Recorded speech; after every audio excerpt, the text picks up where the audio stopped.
Hi Capricorns and welcome, and I'm so glad you're here. So this is a timeless reading and it's part of an ongoing series. You can arrive whenever you feel right and drawn to it. Please remember that there is no rush and nothing you need to do. Just listen and see what speaks to you and leave the rest. You'll also find other series on this channel should you feel drawn to explore them. Now, I would strongly recommend that if you'd like more context, there is a pinned comment below explaining this series and how to approach the reading. I am going to begin now and we'll let the cards guide us as we go. Okay, so first of all, we are going to use the Energy Oracle card because we need, first of all, to keep in mind what is the title of this chapter 1, and it's the nature of this love. So what we are going to see with these oracles, is what kind of energetic nature this connection, this relationship has, but at a cosmic level. Okay, and you will understand why I pinpointed the cosmic level after when I asked the first question with a different deck. So let's see, please, angels and guides, what is the true energetic nature at a cosmic level of this connection? And here we've got community. Someone else said this, and I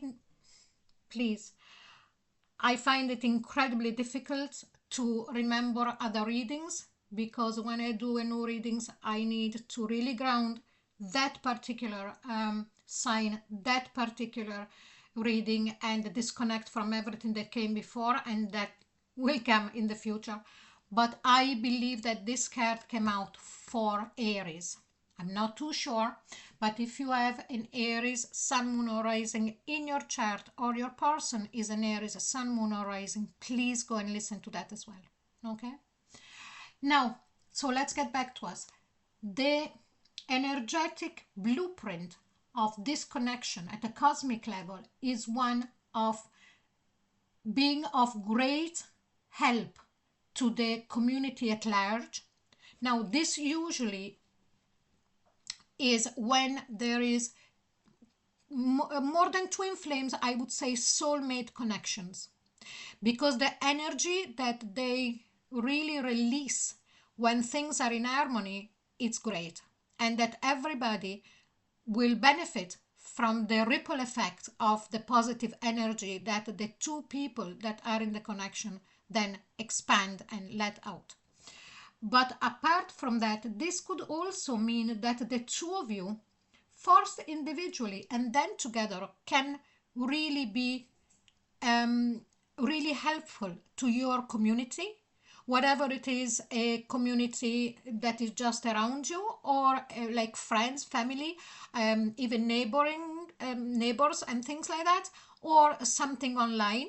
So maybe could be that for some of you, you are actually doing projects with your person.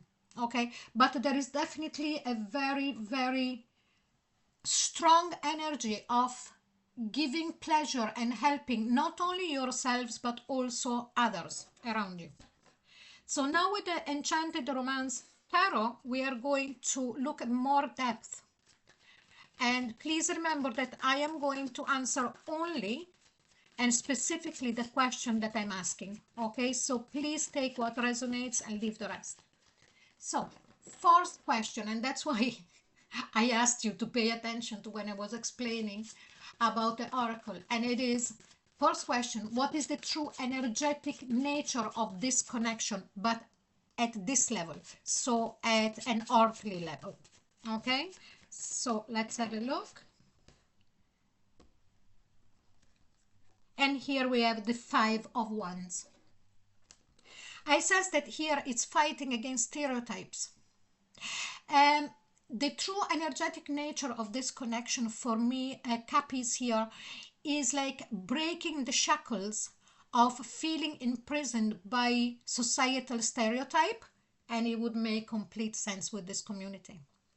You know, that need and that programming that we have since we're very small, that certain things are done in a certain way, and you know, you can't do this, otherwise people will speak, and all of that burden.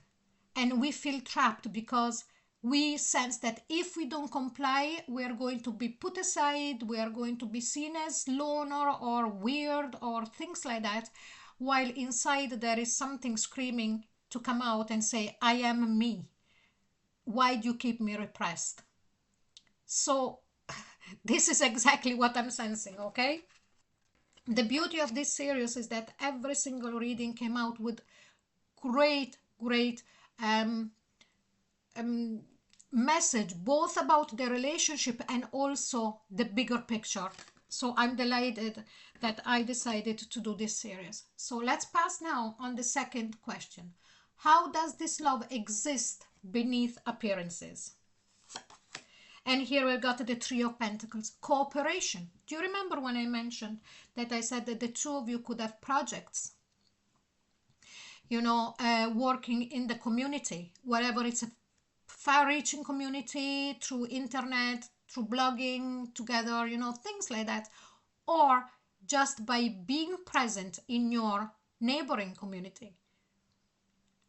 But also there is a great cooperation between the two of you as lovers, as companions, as partners.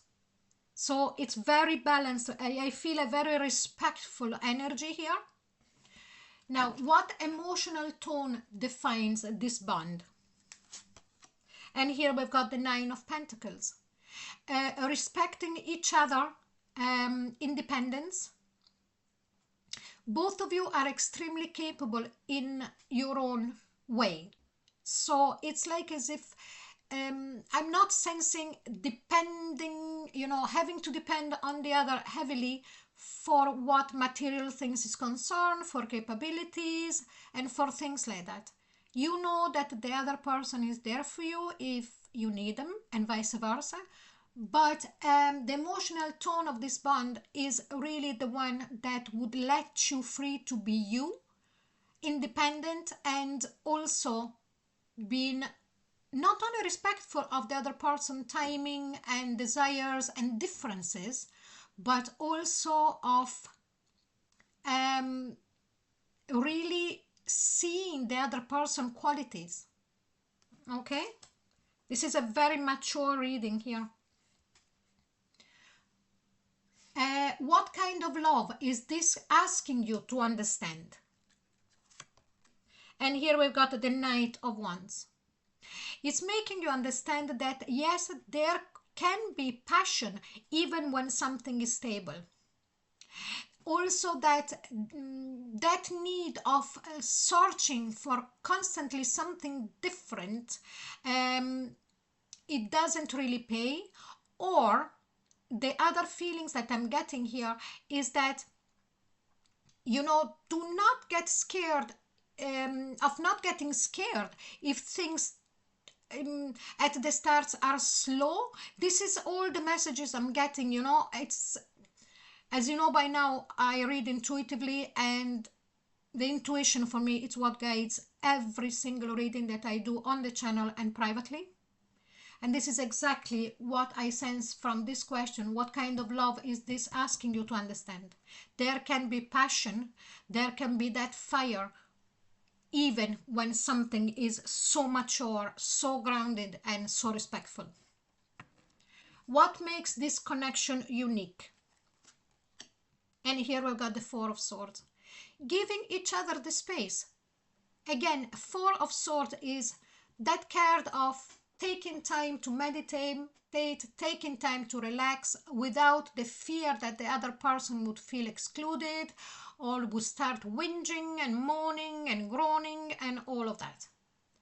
You know, giving each other space. What role does this love play in your life now? Let's have a look. And here we've got the Five of Pentacles. So, Cappies, is this a past relationship that you're thinking about from before? Is this a relationship that you experienced in the past and now is not there anymore? because you know what does this love play in your life right now? This is a Five of Pentacles. This is a card of nostalgia. This is a card of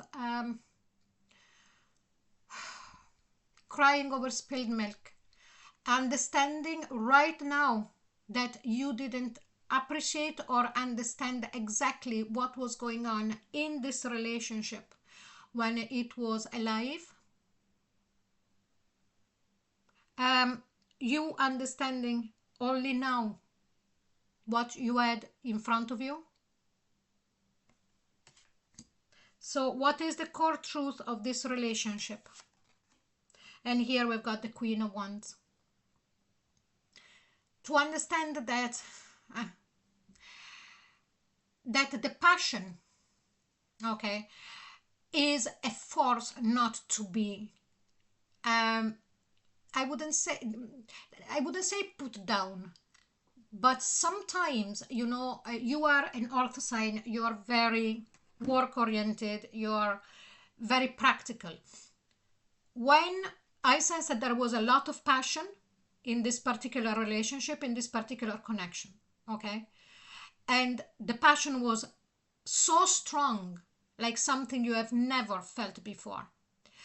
And even though there was extremely clear signs of everything that I read before that was going on into the relationship, and that this is how the relationship was structured, the fact that the passion was so immense, you felt that the relationship was based on passion only. It blinded you from being logical and looking at all the rest of the sides of this relationship and how much it was important, because under the passion that is fantastic, there was also all the elements that you as a Capricorn archetype really are looking for in a connection and in a relationship. Okay, so Cappies, if you feel like sharing what you think about this reading or about your personal experience, you're welcome to leave a comment about what stood out for you or how it landed. So I'm going to leave this reading here. I would suggest for you to take a little time to sit with what came through and allow it to unfold in its own way. If you feel drawn to explore more, you can find other episodes from this series as well as other series on the channel whenever you're ready. And if this reading spoke to you and you like to stay connected, you're very welcome to like and subscribe. It would really help my work. Thank you so much, and I'll see you soon. Bye bye.